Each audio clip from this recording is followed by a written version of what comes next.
mga kababayan, and welcome back po sa aking YouTube channel, Jing No Boundaries.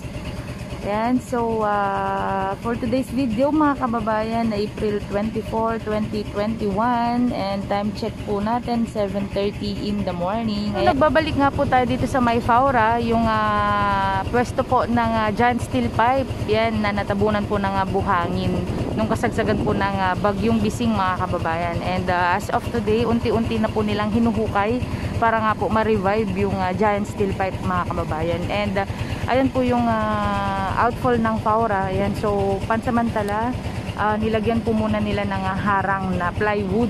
Ayan, para po hindi nga po mapasukan ng buhangin and tubig yung outfall natin. Ayan. So unti-unti na rin pong nagiging low tide dito sa may kahabaan po ng Manila Bay. Yan, compared po last time na napakalakas po ng mga hampas ng mga alon dito mga kababayan. Yan. So unti-unti na rin pong nakikita yung mga tube sinker natin na nakalatag po dito sa may Padre Faura outfall. Ayan. And ito rin po yung area kung saan nagpang-abot or nagdugtong na po yung area ng phase 1 and area po ng phase 2.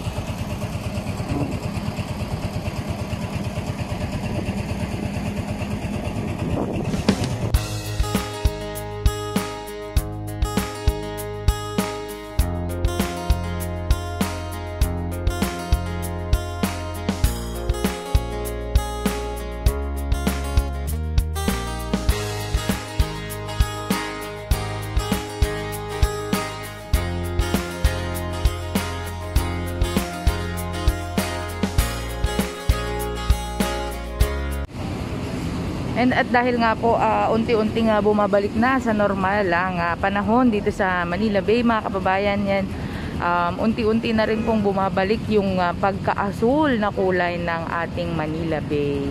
And kung napapansin nyo rin po mga kababayan, wala na pong mga basura na napadpad dito sa may gilid ng Manila Bay. Yan, yan. So madaling linisin lang yung mga kalat dito sa Manila Bay mga kababayan, dahil nga po may buhangin. Parang obvious kung may mga buhangin mga kababayan, kaya nakukuha nila agad-agad.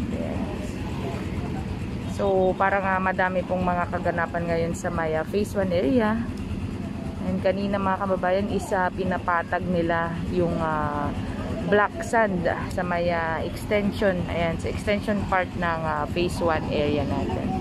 And andyan din po yung barge na may dalang black sand mga kababayan. So baka mag-extend nga po sila today ng buhangin dito sa may phase 1 area.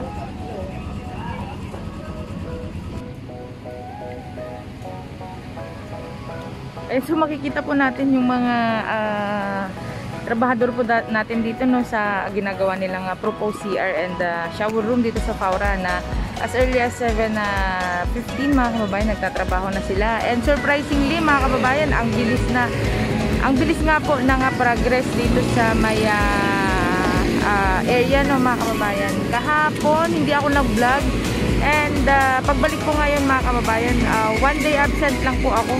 Ayan, so pagbalik ko nakatayo na po yung mga gagawing poste dito sa may CR mga kababayan. So ang bilis po ng pagtatrabaho nila dito sa Manila Bay. And tuloy-tuloy nga rin po yung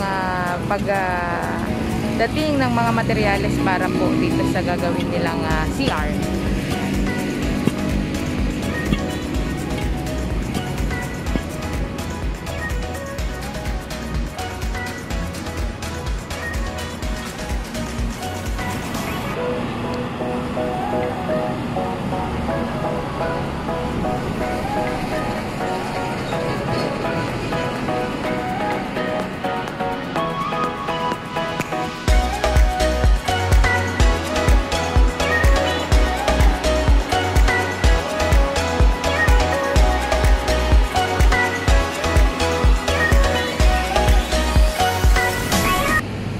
Yan, update po dito sa may phase 1 area po natin. Ayan, so may mga bagong geotextile po dito na parang ita-transfer po. Parang kinukuha po nila to and then nilalagay po nila sa may unahan. Yung parang gagawin po nilang extension ng phase 1 area.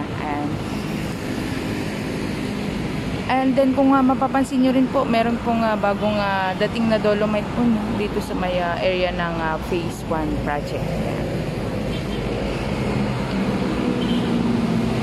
And pati po yung dolomite rocks. And sa may harapan po, sa may shoreline ng phase 1 natin is nadagdagan na din po. Ayan. Siguro dumating po ito kagabi. Mga kababayan. So as usual, malinis pa rin po yung phase 1 natin and tuloy-tuloy nga po yung pag-extend ng area ng phase 1 natin. Ayan. And sa harapan po mga kababayan, may birds po dyan na may dalang black sand, which is yan po yung parang itatambak dito sa may harapan, sa may extension po ng phase 1 before po yung dolomite rocks and then yung dolomite sand natin.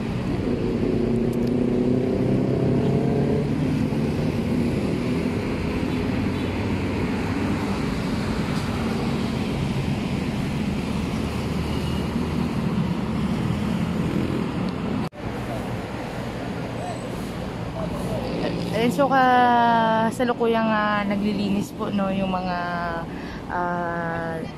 MMDA natin, mga Stero Rangers natin dito sa may phase 2 area kung saan nga po madaming dinulot na basura yung bagyong Bising. Hindi lang po dito sa may walkway, pati po doon sa may mga seawall po natin, sa mga gilid-gilid ng mga bato mga kababayan. So ayan, makikita po natin na ang dami po nilang nakuhang mga basura dito mga kababayan. Ayan po yung mga MMDA natin. Ayan, sinusok-sok po yung mga kabatuhan dito sa may seawall natin para po kubuhan ng mga basura. So ang dami po talagang naanod no, na basura dito nung kasagsagan ng bagyong Bising mga kababayan.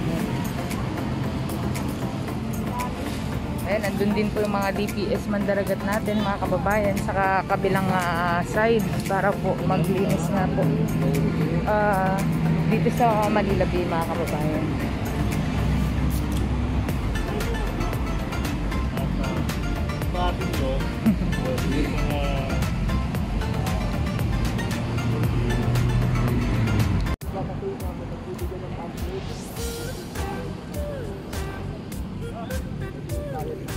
Ayun no, so offline linis mga kababayan dito sa Manila Bay today. And so that's it muna for my update today mga kababayan. Thank you for watching. Thank you sa suporta sa aking YouTube channel. Yan, magandang umaga po sa inyong lahat and sa lahat po nang hindi pa nakasubscribe kay Jing No Boundaries, please click the subscribe button mga kababayan and the bell button para po ma-update kayo sa mga kaganapan dito sa Manila Bay. Yan. And sa lahat po ng sumusuporta sa akin, maraming salamat po. Yan. Once again, this is Jing No Boundaries. See you on my next vlog mga kababayan. Stay tuned and have a happy weekend mga kababayan. Thank you!